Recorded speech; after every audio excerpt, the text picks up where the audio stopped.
Vamos falar agora de um assunto delicado. 7 meses após a Rio 2016, como anda o nosso esporte? Quais são as dificuldades, os desafios para um novo ciclo olímpico? Começa hoje uma série de 4 reportagens para tentar responder a essas e tantas outras perguntas. No primeiro episódio, um olhar sobre os investimentos no esporte olímpico que devem ser menores nos próximos anos. A verdade é a seguinte: a fonte secou. E agora?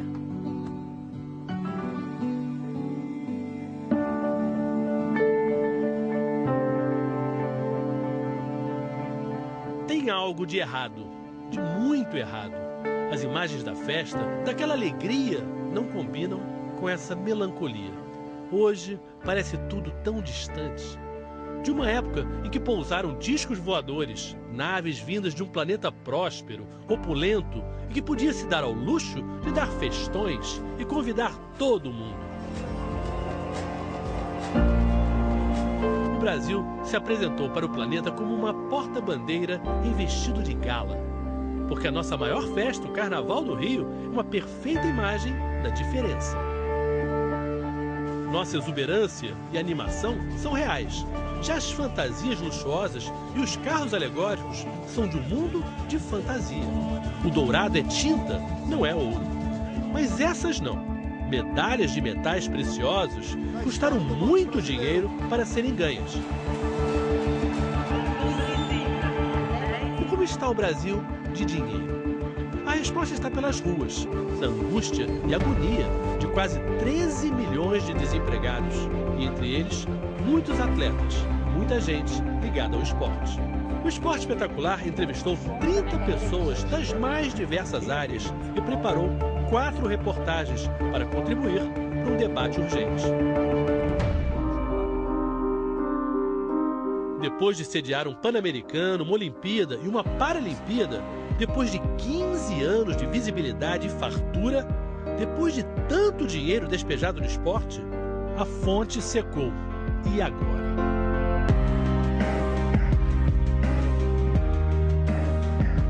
Não há dúvida que a dificuldade será infinitamente maior.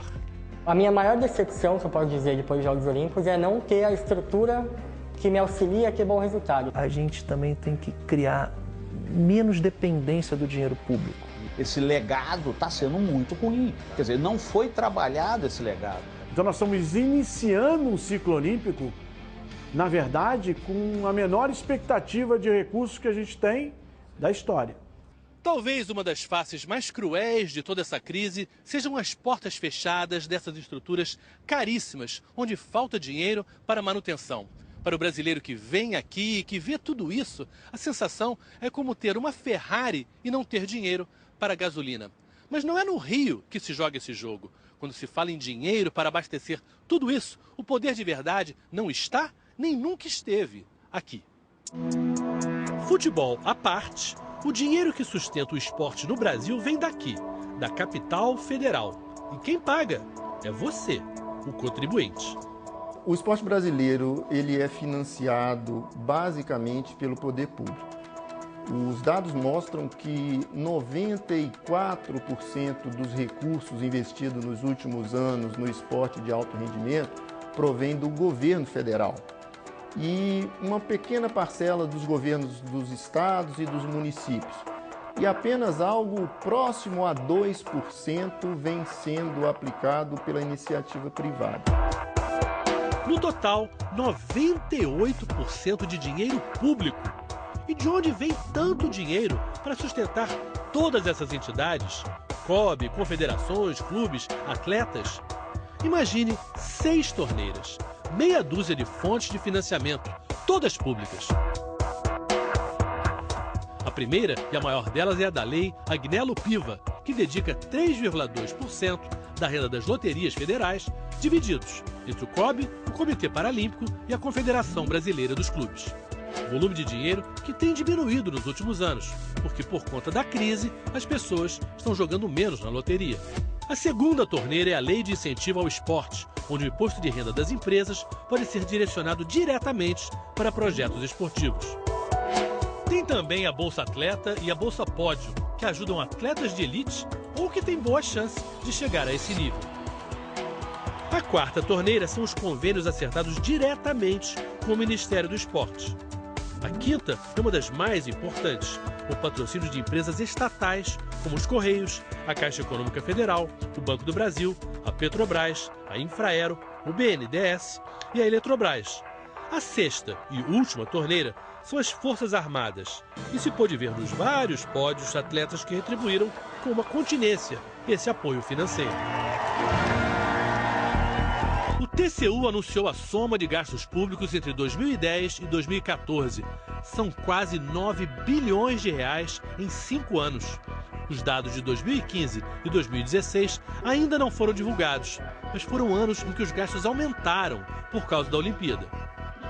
Então a gente tem 6 torneirinhas abertas com a mesma fonte, recurso público. O que aconteceu nos últimos anos, Marcos? Agora é uma opinião minha, do Luiz, né? A gente teve um ciclo vicioso de dependência do poder público, da intervenção do poder público. O TCU, o Tribunal de Contas da União, deu uma olhada numa parcela pequena das contas de 10 confederações e também do COB, do Comitê Olímpico do Brasil, do Comitê Paralímpico e da Confederação de Clubes. E o TCU não gostou do que viu.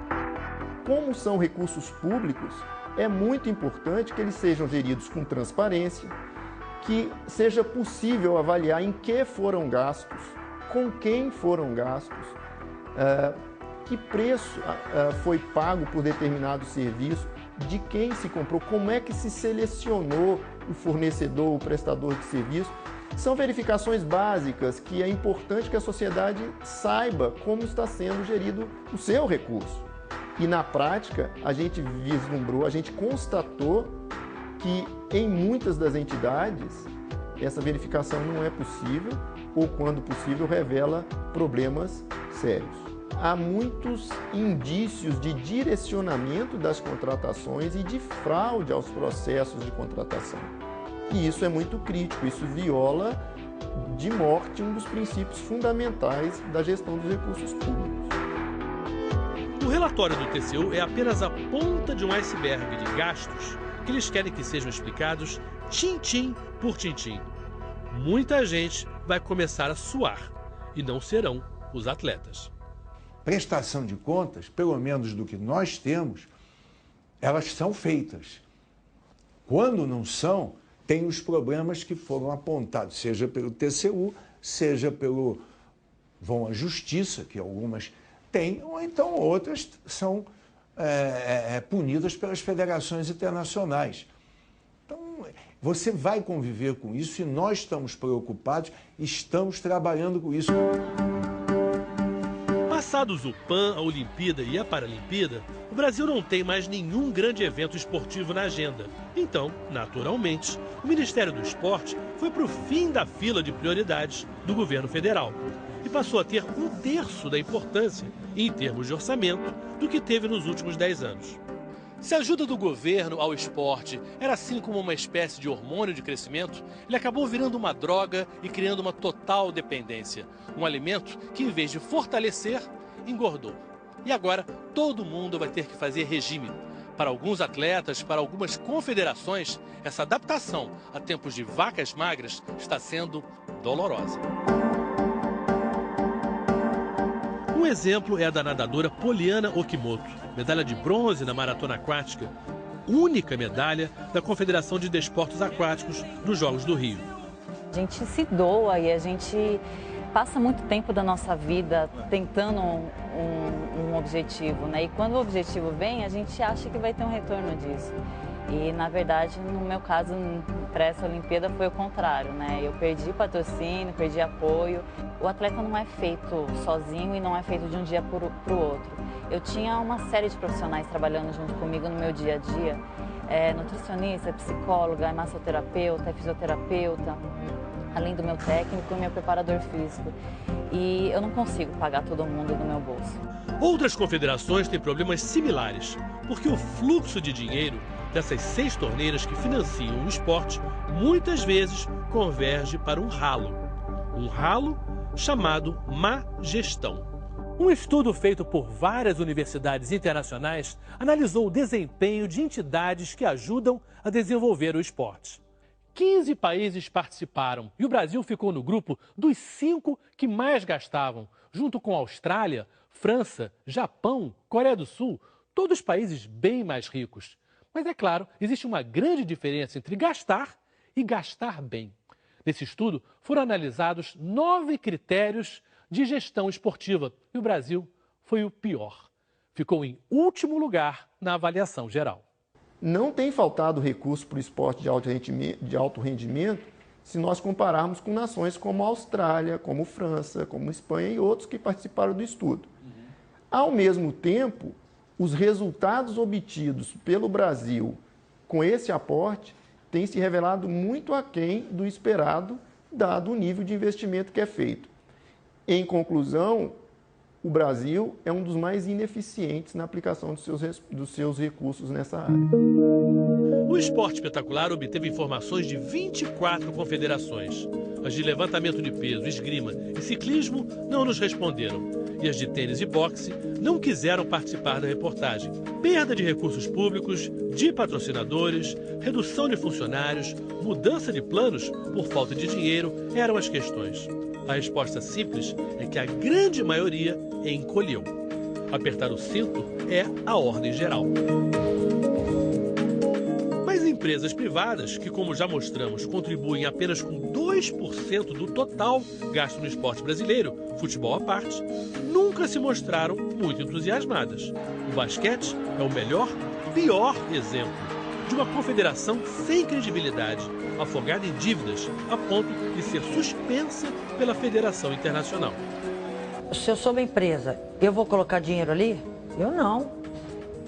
Eu só vou colocar o meu dinheiro em algo que eu sei que realmente ele tem uma boa gestão, ele tem credibilidade e eu sei que o dinheiro que eu estou colocando ali vai ser muito bem usado. Num país onde teve uma Olimpíada, onde teve 8, 10 anos se trabalhando para essas Olimpíadas e tinha patrocinador, governo, tinha muito dinheiro envolvido e muitos patrocinadores querendo estar no meio do esporte e não souberam usar isso. Tem alguma coisa errada aí.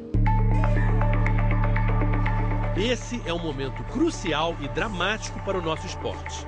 Na Olimpíada do Rio, o Brasil teve a maior delegação da sua história, o maior número de medalhas, no maior número de esportes e chegou ao maior número de finais.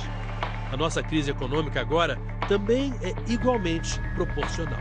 O Brasil corre o sério risco de andar para trás. No próximo domingo, no Esporte Espetacular, a frustração e a preocupação dos nossos atletas com um futuro tão incerto. Tenho um dinheirinho guardado para conseguir fazer essas contas do começo do ano, que é bem complicado. Mas não sei até quanto tempo a gente consegue segurar isso daí. Né? Eu fico bem preocupada com o esporte olímpico brasileiro, porque se um medalhista olímpico está nessa situação, imagina quem está começando agora.